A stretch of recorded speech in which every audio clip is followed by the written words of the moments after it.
What is a quorum, and what constitutes a quorum in a legislative balance according to the Senate and House rule? This is the question on the lips of many Nigerians who wanted a comprehensive explanation to why the Senate couldn't sit this week. The explanations from these Nigerians is quite interesting. The parliament work based on quarters, maybe 2/3, 1/3, and in this case, I do not think the Senate needed less than 1/3 to constitute a quorum. Senate would not have needed less than a 1/3, and if Senate needed up to 1/3 to constitute a quorum, then it means that you should be having up to 30 something people.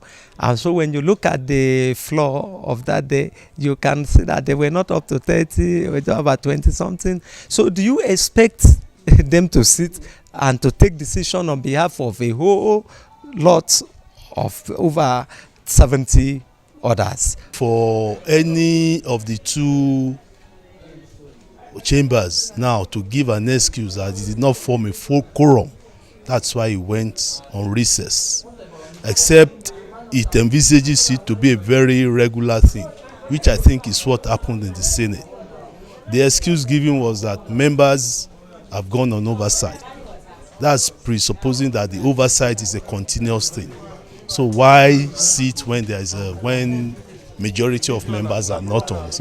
If according to the rules a quorum is supposed to be 1/3, they cannot sit and take any and hold any resolution that can be binding or pass any law that can be binding on Nigerians if that number is not met. And on the argument that the National Assembly is in the habit of abandoning serious national issues to pursue personal interests, this is what they have to say. Man, there have been so many breaks, some warranted, many unwarranted.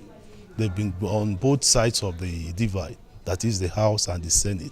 They've been going on breaks even when there is no need for it. That's my take. But then you ask what are the implications.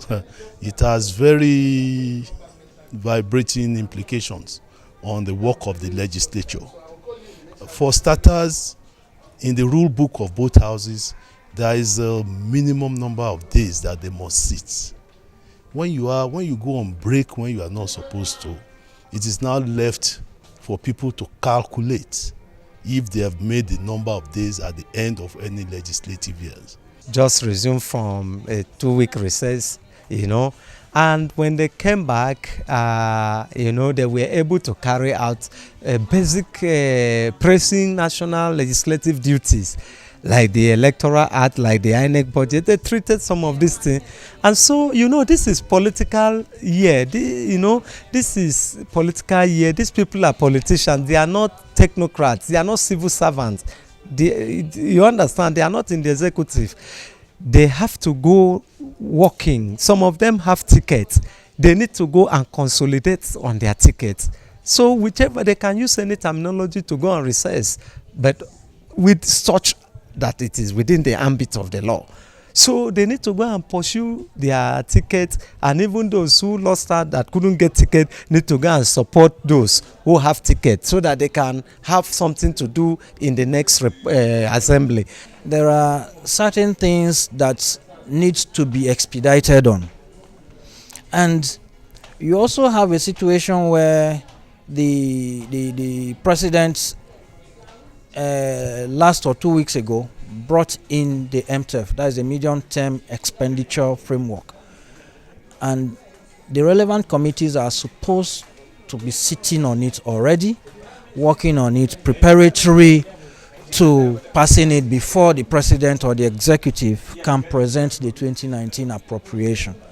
So if after taking 2 weeks working recess, so to say, and they came back less than a week and they are going on another recess because of lack of quorum, it means action on the MTEF will be stalled.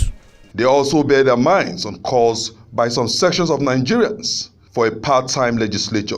I am very sure they will, of course, if they were pressing national issues, you would have heard the executive would have started shouting by now. The other Nigerians would have started shouting, but there is no pressing. So the ones that were pressing, they've attended to it. And so they can go attending to other duties. Part-time legislature will work in a society that is sophisticated.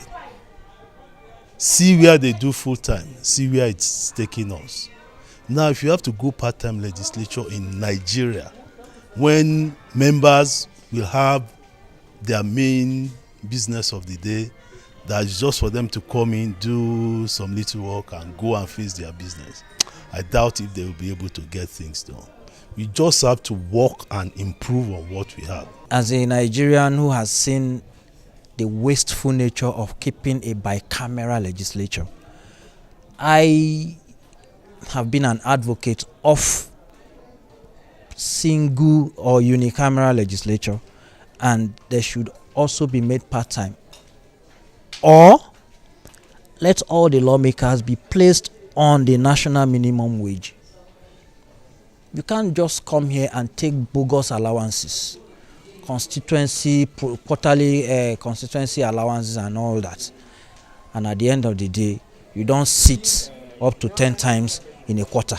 The general consensus, however, is that national interest should supersede personal interest, and the nation's federal lawmakers must put personal interest above every other thing for the good of the country.